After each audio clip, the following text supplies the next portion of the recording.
Sir ఇప్పుడు నయనతార ధనుష్ది సమస్య అనేది వివాదం అనేది చాలా పెద్ద ఎత్తున జరిగింది.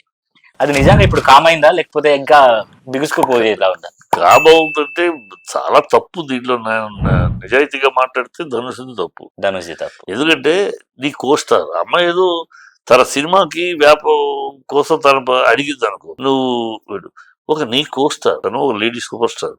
కోస్టార్ తన బయోగ్రఫీ, తన బయోగ్రఫీ చేస్తుంది. బయోగ్రఫీలో తన బయోగ్రఫీ ట్రావెల్లో, తన లైఫ్ ట్రావెల్లో, కెరియర్ ట్రావెల్లో నీ సినిమా ఒక భాగం. అందుకని అమ్మాయి ఏం చేసింది, తన దగ్గర సెల్ ఫోన్ లో తీసుకున్న రికార్డ్స్ ఉన్నాయి. 10 seconds 3 seconds వాడింది.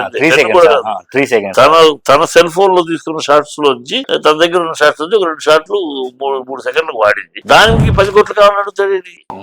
అది చాలా చీప్ గాను, చీప్ టెస్ట్ గాను, ఒక మ్యాగ్నానిమిటీ లేని పద్ధతిలో. దాంతో హీరో అంత మాత్రం మ్యాగ్నానిమిటీ లేకుండా బిహేవ్ చేయకూడదు.